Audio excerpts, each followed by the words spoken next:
other people who are looking for jobs, because if they hadn't won, then there will be parliamentary candidates who had worked for the party and will legitimately be looking for positions from the party.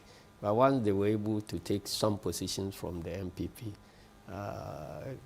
that's good for us. So winning your seat is employment in itself? Yes, yes. Otherwise, if you have,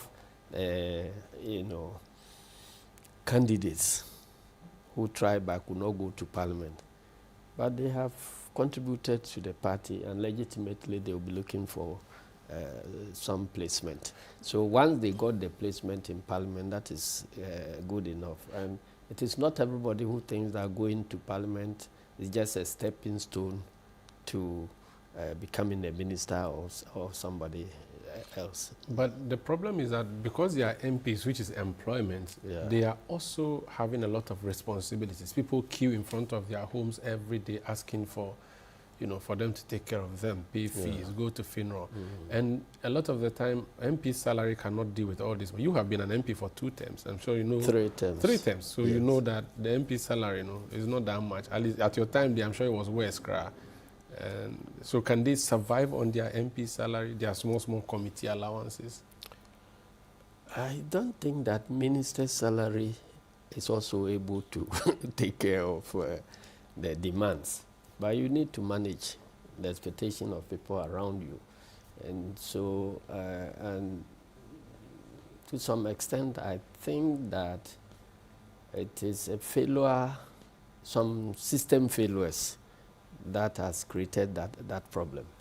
Because first of all, the system of getting people elected to parliament is becoming problematic.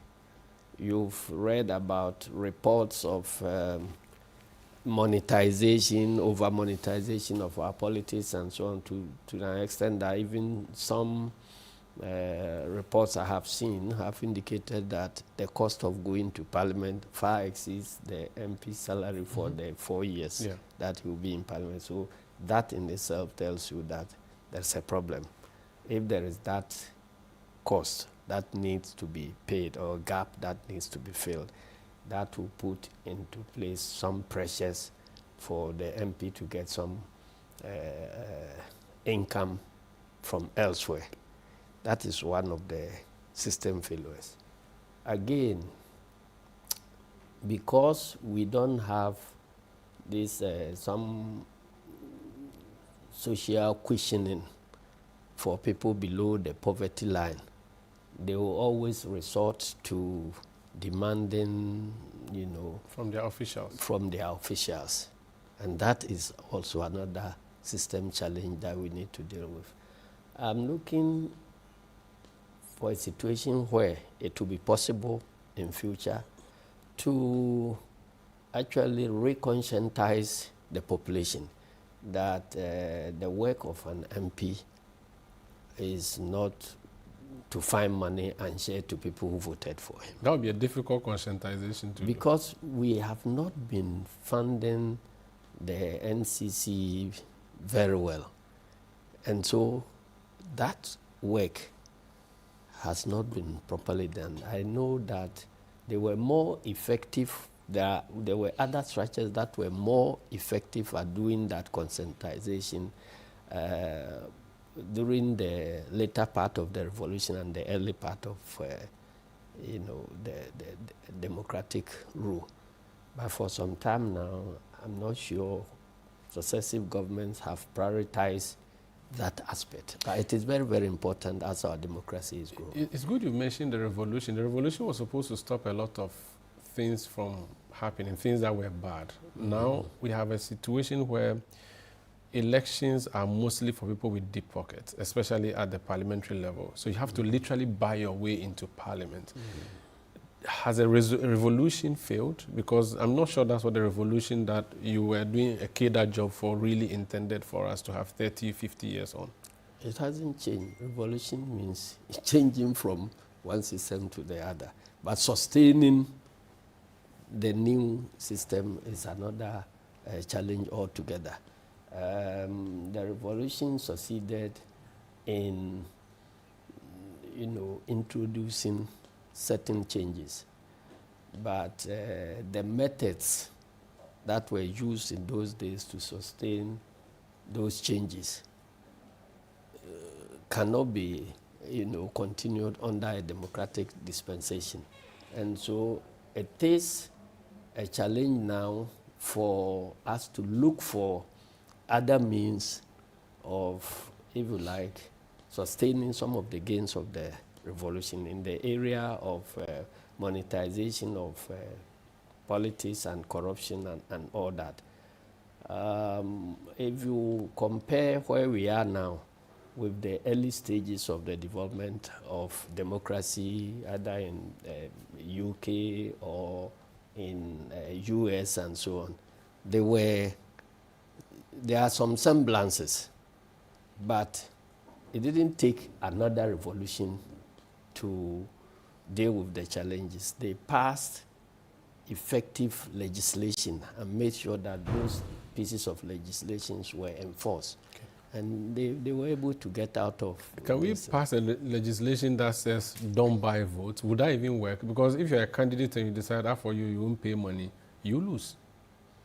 No, you can introduce legislation that will punish people who buy votes. Okay. You understand?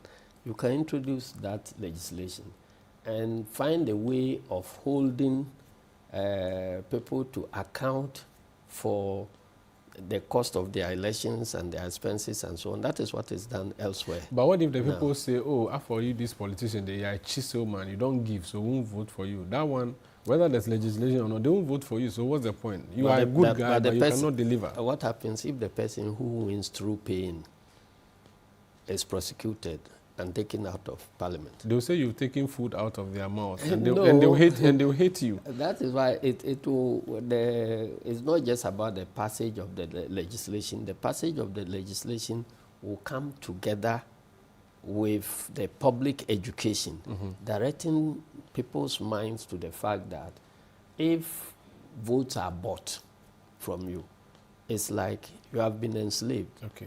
Now the elected official has no obligation to do what you want. He has already paid you. He has paid you. But the difficulty... And so we have to look at that. It's a challenge to our democracy. Yeah. But it's something, it's not going to be easy, but it's something that we must start and work at gradually. The Americans didn't overcome theirs within 24 hours. UK, they didn't overcome it within 24 hours. But they passed legislation and made sure that as they moved along, their democracy was refined, and they got to where they are. Even today, you can't say that they are perfect. But the difficulty, if you want to create a legislation, the people who create the legislation themselves are beneficiaries of the system, the MPs. They are the ones who are... Would they really voluntarily decide to create a law that would lead to them suffering? Because that would not work.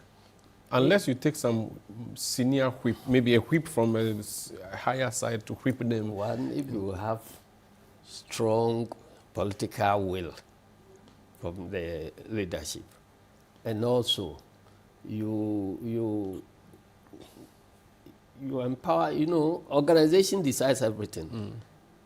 We have a vibrant civil society. So a government that wants to work at this thing can collaborate very effectively with civil society, and pressure will be brought to bear on elected leadership, and then we can get somewhere. It will not be easy, but I think it is worth trying, because therein lies the sustenance of our democracy. As we talk about the size of your victory in Parliament, and also we talk about the way to get into Parliament. You have 2 by-elections coming up. Tamale Central is your place, so you look very confident and comfortable that you win. But Akwatia, there are people who are saying, don't go, let the MPP do their thing, let them also, because you have one in Tamale Central, let them also do Akwatia. And then again, you already have plenty of MPs anyway, so why are you looking for Akwatia? What's your response to people who say that? You see, each of the 276 constituencies are constituencies of their own. And my response to the others will be that, why was it necessary for us to file candidates in all 276 constituencies during the elections if we didn't want to win? So we filed, and there were constituencies which may be more difficult to win. But we had candidates there. We had candidates in Bantuma. We had candidates in Manshia. We had candidates in all those difficult places. So that argument cannot hold water. If we actually file candidates in some of our most difficult constituencies during the main election, and you are now going to argue that Akwatia is an MPP seat, which it is not. Nobody can convince me that Akwatia is MPP seat. Akwatia is one of the swing seats, and it has been swinging since 1992. In fact, 1992, it was NDC. 96, it was NDC. 2000, it came to MPP. And then I think 2004, it was MPP. 2008 was where there were violent clashes leading to the destruction of the results of some polling stations, and we had to go in to complete it the way we did for Ablekuma North. Unfortunately, we didn't win. But the following year we won. We took it, and then the MPP took it back in the subsequent election, and then we went back for it. And then up to 2020, it was in our hands. Then 2024 election went into some controversies, and so we went to court to stop the MP, the guy declared, from being sworn in. And then Afenyo Makin decided that he should defy the court order and get himself sworn in. So that is unfortunate. And so we had been in court, so you actually trying to remove him. So you stand a good chance, and that's why you are going for it. Precisely. The Afenyo Makin you just mentioned, he has said that very soon your MPs in Parliament, they will stop coming because they will be bored, they will be angry, there will be disaffection, and then you would have nobody in the chamber working for you apart from maybe the 60 people you have given ministerial position. Are you worried that you may get to that stage? Oh, but going by that argument, he and his group have started working out already, so the side is empty. So if some of our people work out and you are left with 60 MPs, they still can do business. But it will frustrate your work. No, but you see, as a party, we are yet to do orientation for our MPs. So I can forgive them for some of their lapses. But after Parliament has done its own orientation, as a political party, we are also going to do our orientation. We're just going to do it when I think this Ablekuma North runoff came and all that, so we keep postponing it. So when we do the orientation, I think that things will improve because you have a lot of new MPs. Some of them, their first time of coming to Parliament, they are battling with campaign expenses and other challenges, so they need to be guided. Can you speak to them and say to them that they'll be fine? Can you assure them, say to them that? Sure, but the good thing is that the key leaders in our party are former MPs, so we've gone through those same experiences before, so when we talk to them, citing our own experiences, they understand. Akwatia, many fear that what we saw in Ablekuma North, the violence, may be repeated in Akwatia. You are the government now, or you are the party in government now. You condemned violence in 2020 and all previous times. Yes. What promise and assurance can you give Ghanaians that Akwatia will be violence-free? I don't think that Akwatia will turn out to be a violent election, because we have assured the police that if anybody is going to interfere in their way of doing things, it will not be NDC. So they should go ahead.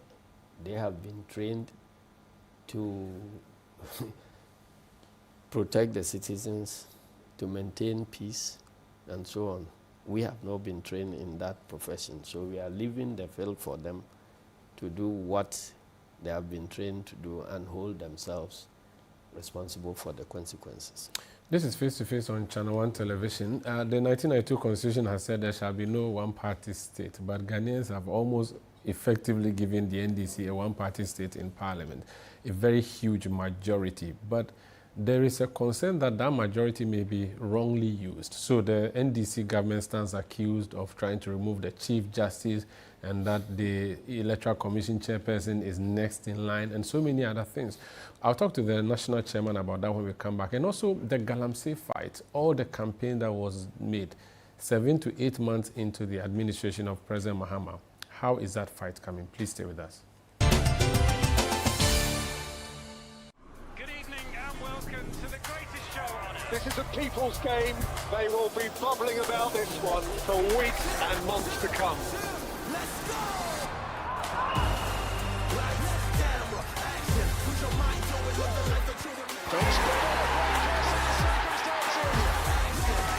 It's on SuperSport all season long. Pay your subscription today. Dial *759#. Available on DSTV and GoTV.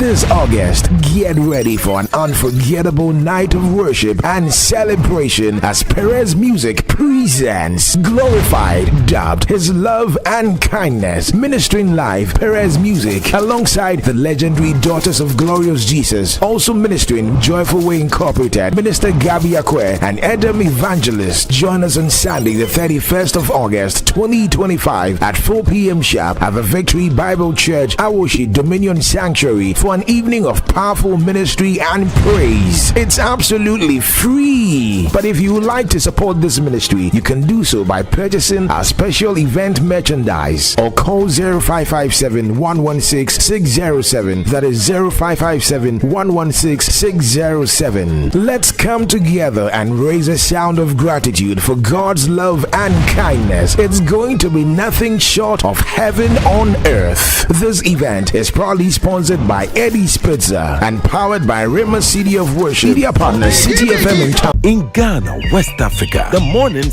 are somewhat, if not for the perfect companion. What a good day to start. Work is always effective with NASCO Home Appliances. Good vibes only while you wait. The feeling hits very deep. Energy pa ewa NASCO fie. NASCO, bring home happiness. You're welcome back. This is Channel 1 Television. Face to Face is a program. I am Umaru Sanda Amadu. My guest is Asiedu Nketia, National Chairman of the National Democratic Congress. Your party stands accused of engaging in something you promised to do. Remove the chairperson of the Electoral Commission, but first remove the Chief Justice. Why are you doing that?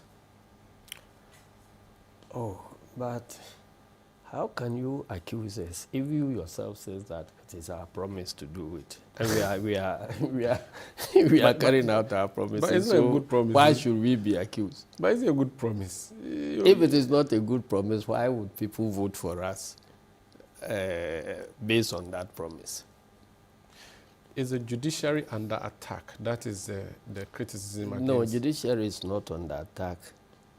There is a reform of state institutions. So if there's a problem with the judiciary has to be reformed to undertake its constitutional duties. It is an independent body that should be left alone. Independent of who?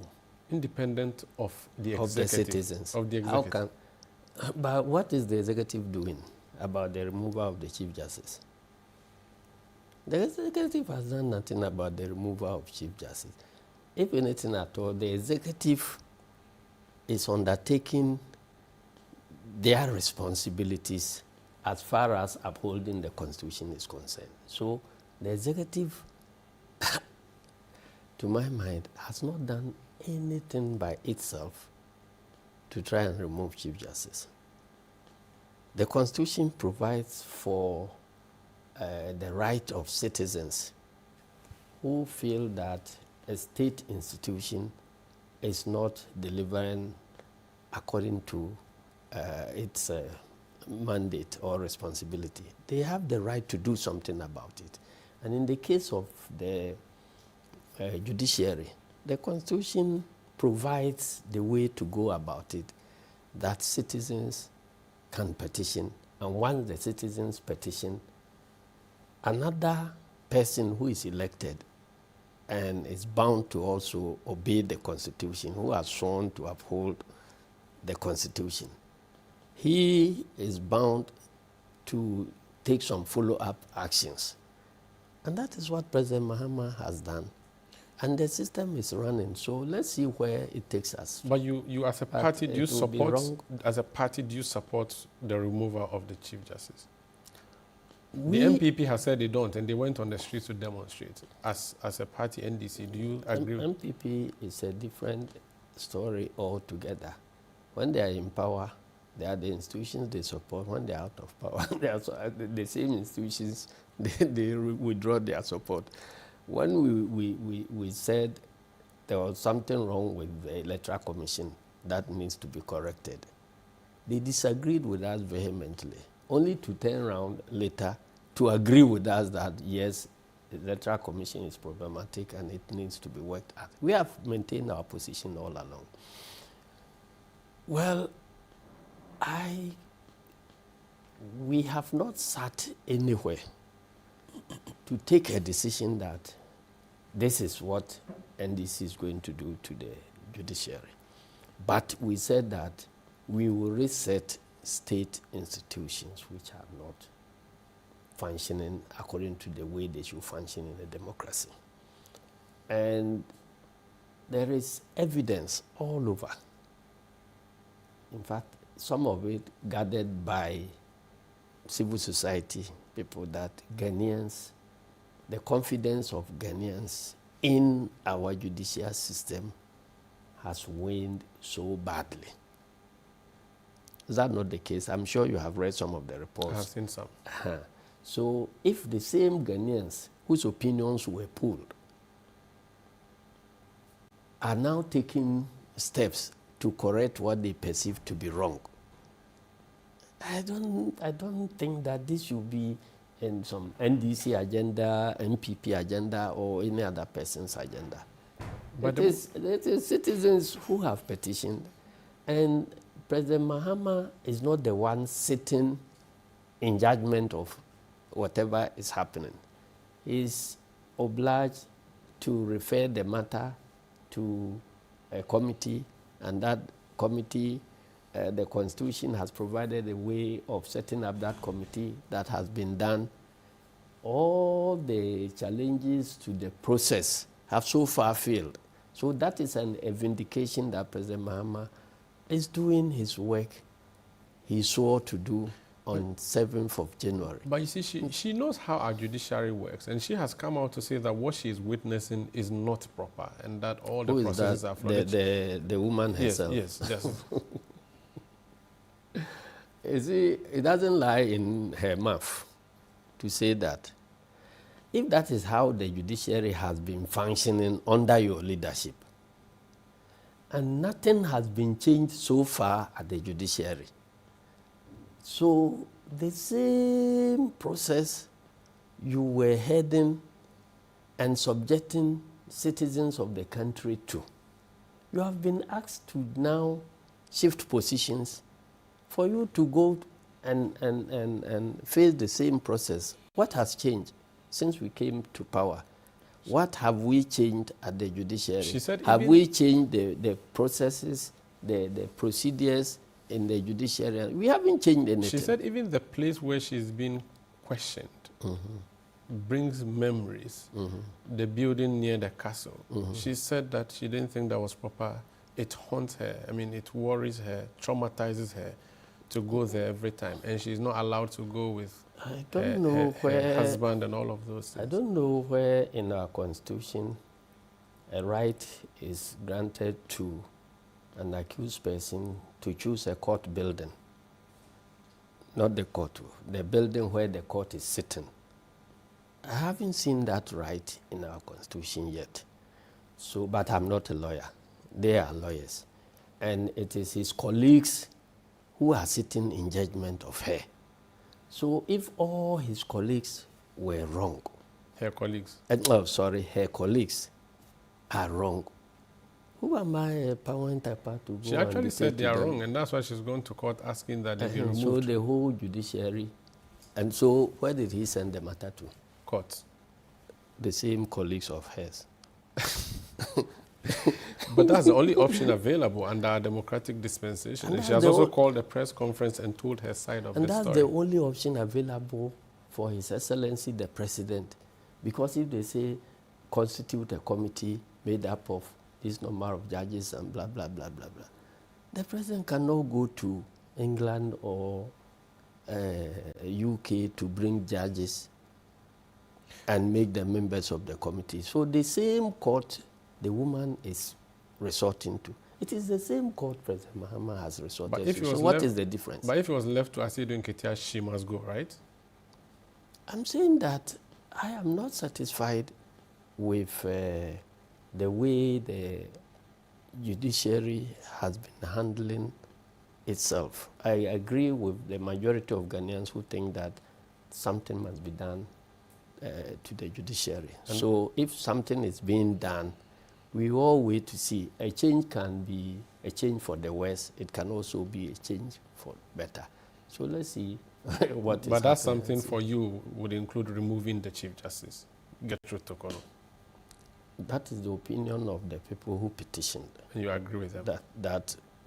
But whether I agree or not, the process is unfolding. So let us see where it takes us to, whether it will lead to improvement of the judiciary or retrogression further of the judiciary. What's the plan? I don't know. What's the plan with Jean Mensah as chairperson of Electoral Commission? You have consistently... My plan? No, whose plan? NDC plan or government plan. When you were in opposition, you have said that she had not treated you fairly, you never liked her.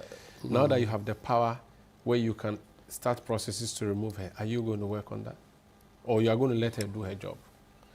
We still have the power as citizens to petition for her removal. And I have been petitioned. Let's wait and see whether the rest of Ghanaians will petition or not petition. You have complaints against her. Why not? Yes, I have. Why not petitioning for her removal?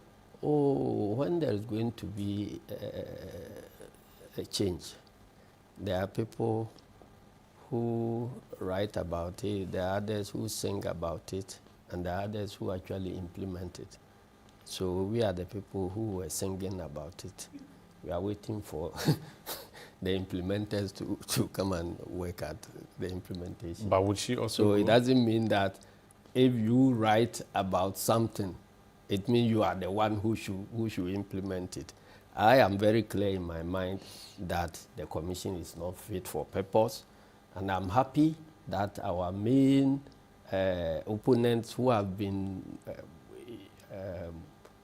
defending the Electoral Commission to the hilt, they have now come to the same conclusions that some of us arrived at earlier on. So it's like now, luckily, we have a bipartisan consensus that the commission is not fit for purpose and that something must be done. This is Face to Face on Channel 1 TV. My guest is National Chairman of the NDC, Galamsey. President Akufo-Addo said he was putting his presidency on the line to fight Galamsey. After 8 years, Galamsey has won. Yeah. You have promised that you are going to fight Galamsey. You haven't put the presidency or anything on the line, but you said you would fight it.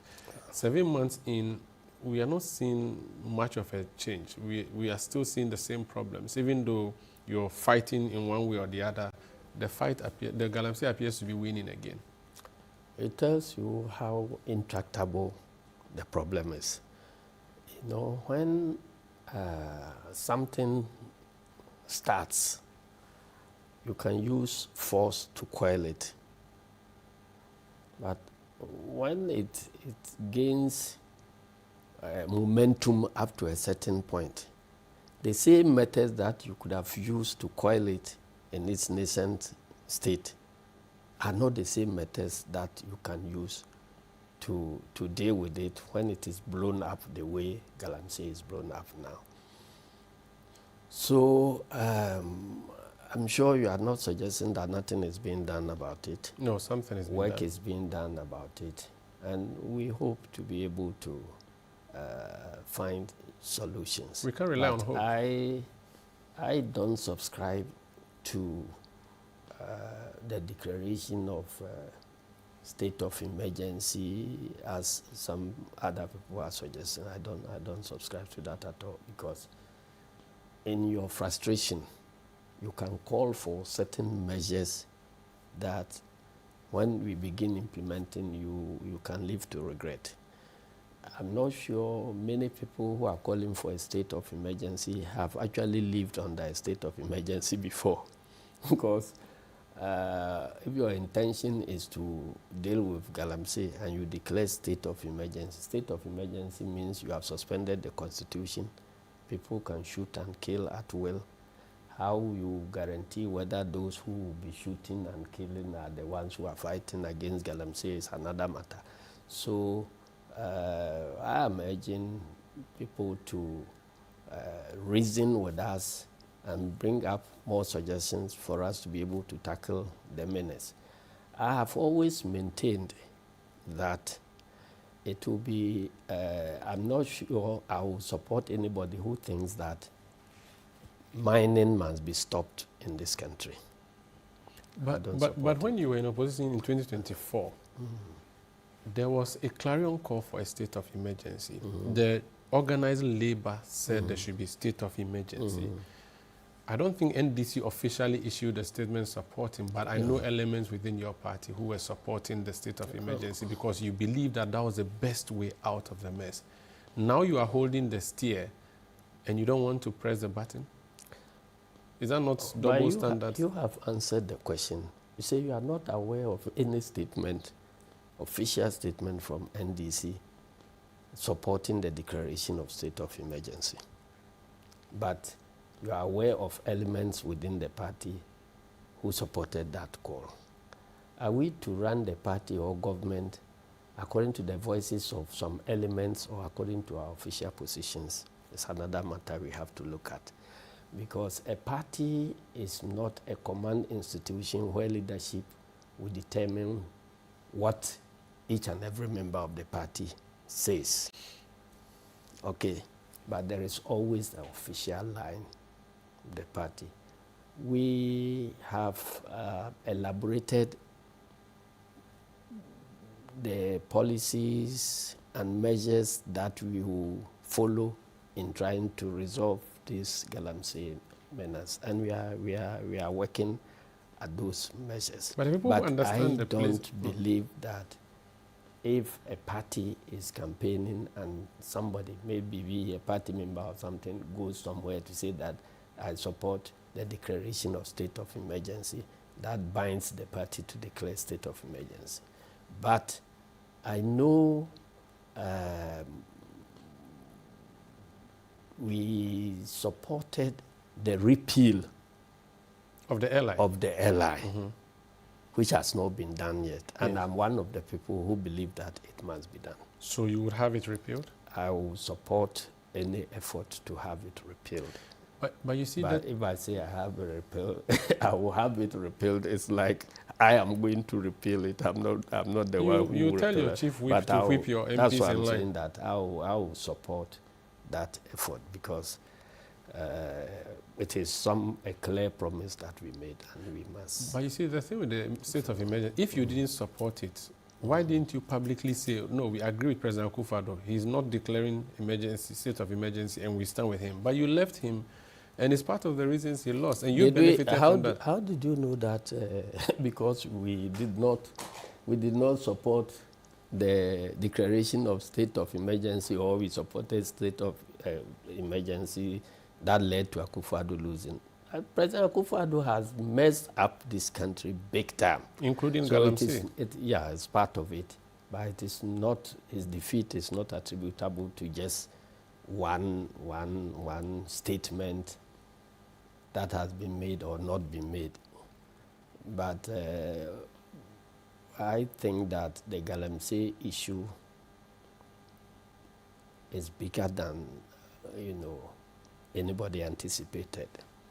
Because you see, when in medicine, you have a medication that can protect you from contracting a disease. But once you contract the disease and the disease blows up, you can't take a prophylactic medication to cure the disease because the disease is already inside you. Okay, so when you look at this possibility of declaring state of emergency, so what do you do next? You announce state of emergency, and then you cease all mining until further notice, until we see some sanity, until we regularize. So ban mining. It's not going to be a state of emergency for Ghana. It's for mining areas. Do not mine until we know our left from our right. Is that too much to ask? Who is going to enforce it? You are going to empower soldiers that when they go to mining area, they can shoot and kill people who are engaged in mining. That is precisely what it amounts to. People will be told not to go and mine. But are they not, the task forces, are they not telling people not to go and mine? Even with the law. There are laws there now that prevents this mining. You understand? But the mining is taking place in spite of that. You need to understand why is it the case. Is it the case that there are no laws? Then you look for other laws. Is it the case that the laws are there but they are not being respected? Then the solution will be to find out why they are not being respected and then try to address it from that angle.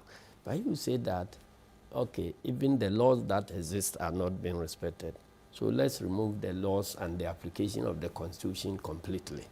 And then you send the same security people who have been trying to enforce the laws with minimal resources.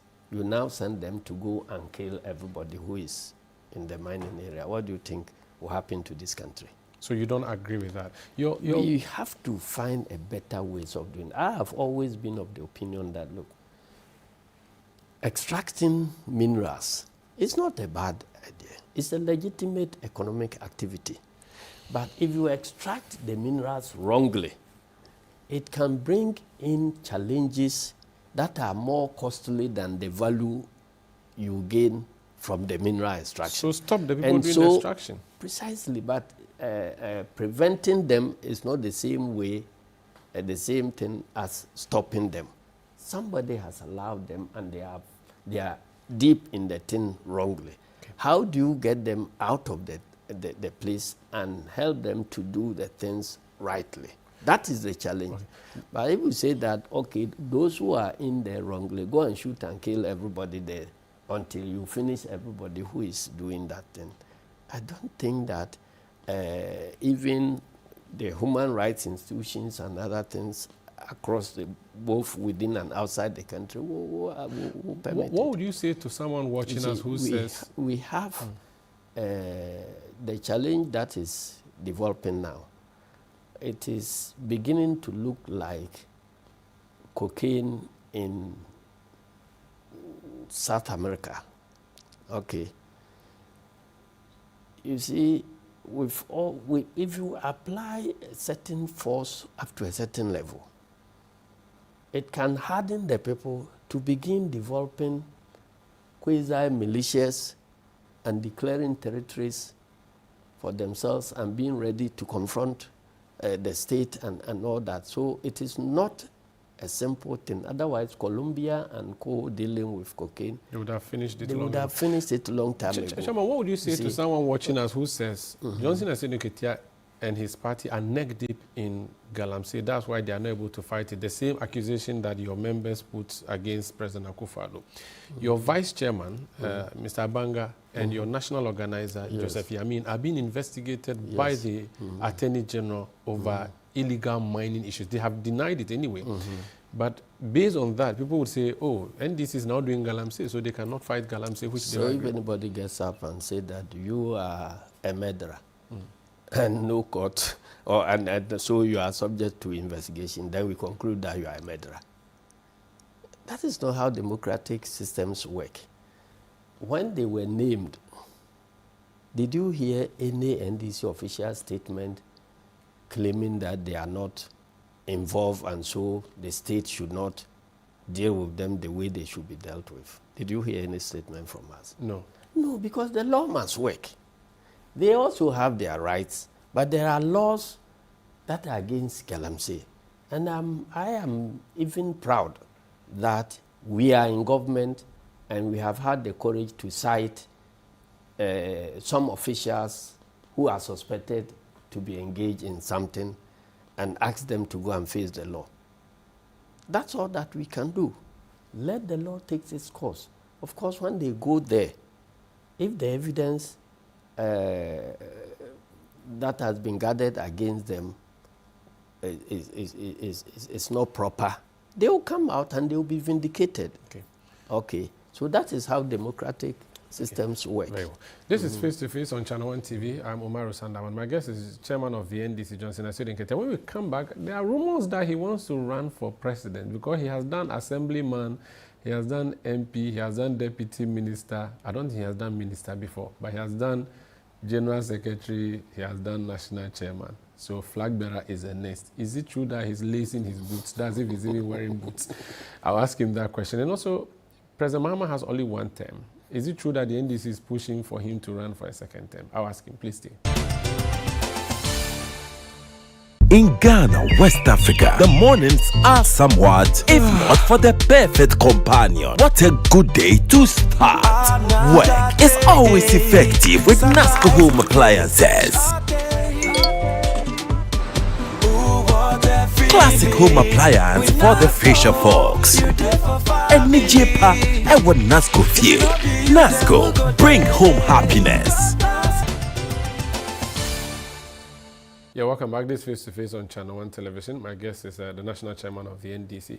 Chairman, President Mahama has been elected. The next 4 years, what are Ghanaians going to see? What will be the benefit of re-electing John Dramani Mahama, who was rejected in 2016? I'm sure Ghanaians have already begun seeing what they expect to see in several respects. For instance, the economy is improving. We are getting somewhere with our taming of our currency and all that. And so very soon the big push will start and all that. So we will deliver on our manifesto promises. We are also seeing you releasing your party members who were standing trial. The opposition is angry. They say that you have come to free your people who are standing trial, and you are asking that if someone steals 100,000, the person should bring 60,000, keep 40,000. No. And that your corruption fight atones you. No. We told them fighting corruption doesn't mean that leave corrupt people, arrest innocent people, and put trumped-up charges on them and prosecute them to go and demonstrate to the population that you are fighting corruption. From the word go, we told Ghanaians what was wrong about this, the way the banking crisis was handled. And we promised that when we come, we'll do something about it. You understand? And some of the cases that they were pushing, we made no secret about it, about the fact that we believe that they are engaged in just some persecution. So if we believed when we were in opposition that these were persecution, and we come and review the evidence and realize that our fears were genuine, what prevents us from leaving them? Because they are your members. Releasing it's them, not because they allow are. them, let the court say they were should they go. caught because they are our members?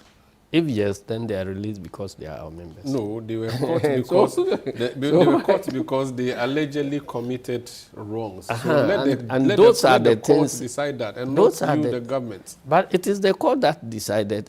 No, it's the Attorney General who is a member of government. The Attorney General is the one who prosecutes the case with the court. So if the person says I don't have sufficient evidence to pursue the thing, why would you force the court? What business would the court then have? At least put it before the court. Let the court determine that no, there's nothing. Let them go home. Because if you say that your brother... But why was the nolli prosequi filed? Was it not the court? Yes. So they have put it before the court.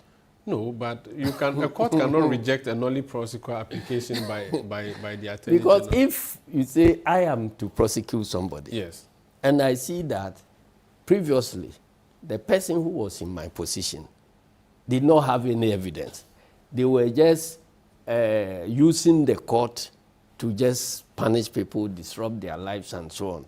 I have come, I'm not interested in using the court, abusing the court system to step on the rights of innocent citizens. And I say that I don't find any evidence to be able to continue with this case. So that is what is the problem? The problem is that now you are also being accused of rather catching opponents and bringing them to Ioko. We love to be accused by MPP.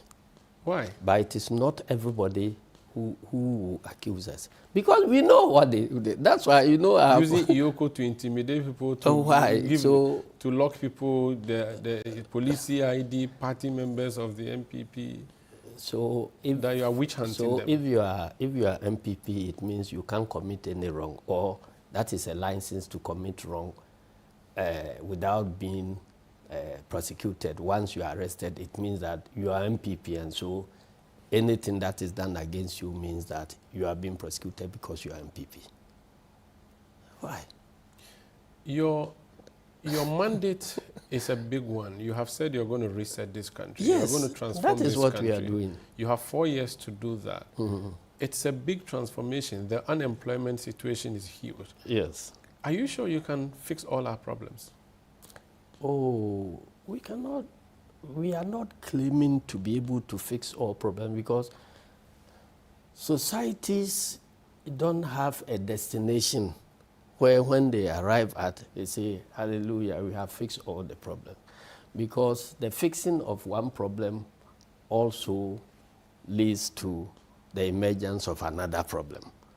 So the good thing is for you to be able to deal with the problems as they emerge. Even if the problems we have identified now, we are able to fix all of them. The answers we provide for those problems will themselves generate other problems which successors will come and continue solving. That is how societies grow. But you have a lot of vindication to do for President Mahama, who was rejected while he was in government and been returned to office now. Mm-hmm. There's a lot of vindication. Are you working towards that vindication to say to Ghanaians, it is not wrong that you brought the old man back? Mm-hmm. Are you working on that? Can we see some positives at the end of his You are term? talking as if some group of people brought Mahama back without the consent of Ghanaians. It is the Ghanaians who brought Mahama back. And I'm speaking for the So Ghanaians. who are we going to explain? No, the Ghanaians are the ones I'm talking about. Let them decide that, well, as Ghanaians, we were right bringing Mahama back, or we were wrong bringing Mahama back. So it is their decision that will vindicate their choice of bringing Mahama back. So it must not be seen that NDC executives are somewhere who now have the problem of going to explain to Ghanaians that we brought Mahama back and we were right or wrong in bringing Mahama back. This was a choice of Ghanaians. Are you going to put Mahama back on the ballot in 2028? They say that that's what you are scheming to do. Who says so? A lot of people are saying that. Okay, then go and ask that lot. No, so that's what, because you are the chairman of the party. Can you say to us today that we have never run our party in ways that conflict with the national constitution? And we don't intend doing that. We will stick by the tenets of the constitution. Is Johnson Asiedu Nketia running? I'm sitting down and you're asking me whether I'm running. Are you You running? see me sitting Are down. you running for the flag bearership of your party? Let's get to the when we get to the. Oh, we are bridge. almost there. Oh. We are not there yet. Has Mahama the is party not, President declared Mahama is it? not running again. The party has not declared anything. But you see, I have been monitoring this whole discussion about who is running and who is not running for presidency on the ticket of NDC. And I keep repeating my caution that we have to be very, very careful about the way we express our ambitions. Whoever succeeds President Mahama will ride on the achievements of the current government. So in your effort to succeed President Mahama, if you conduct yourself in ways that will disrupt the activities of this government, in ways that will make the government less successful, then you have a bigger problem even when you become a flag bearer. So that is why I have been cautioning that let us wait till the time. President Mahama is only about 8 months in office now. And you want to struggle to decide who will replace him. You know what it can cause? What can it cause? All the names we are hearing, including my own name, they are all occupying very sensitive positions in party and government. If all of us decide today that, well, people say I can be president, so let me start organizing, then everybody will be going across the country, appointing campaign coordinators here, there, and so on. How do you think that President Mahama can keep party and government together and focus to achieve anything? If you are a minister and you are overtaken by your desire to be a president, You won't perform as minister. yes, you perform. Everything you do will be to satisfy your ambition as a minister. And in our situation, it is worse because you hear about a chief of staff also being mentioned. So if it turns out to be true, the chief of staff is establishing his structures, making monies to prepare for election. His ministers working under him are doing the same thing. Yeah, his chairman. And his chairman too is doing the same thing. How would President Mahama be able to put these things together President Mahama for will us? he'll be naked. So if we are naked and we destroy the government less than a year into the President Mahama's regime, how is anybody who eventually succeeds going to have sufficient basis to tell Ghanaians that vote for us? And again, I find it too early because we must be careful not to insult the sensibilities of Ghanaians who voted for us. Ghanaians wanted some change. They wanted some resource. If before the achievement of those resources, we begin struggling who will become the next president, then what are we telling Ghanaians? We are telling Ghanaians that we are not interested in your welfare. We are interested in getting power. So this one has got his. I'm the next to get. So I don't care whether he succeeds or he doesn't succeed. So that is why I keep on advising party members that we have to be careful in order not to destroy the chances of this government succeeding. Very well. Because if the government succeeds very well, whoever we put there would have an advantage over MPP. Okay. But if the government doesn't succeed, an MPP will like any day to help us disrupt Mahama's programs. In fact, So that they benefit. so that they benefit. Very well. So we have to be careful Okay. not to begin appointing coordinators, not to begin looking at our various positions as a means of mobilizing resources or controlling power to be able to further our political ambitions, because it is very dangerous. Okay. If everybody conceives their positions as the way to mine resources to further their political ambition, we cannot handle the scandals that will come very well very soon. Thank you so much, Chairman, for speaking to us on Face to Face. Okay, thank you, my brother. That's Chairman General Johnson Asiedu Nketia, Chairman of the National Democratic Congress. I am Umaru Sanda Amadu. This has been Face to Face on Channel 1 TV. Thank you for watching us.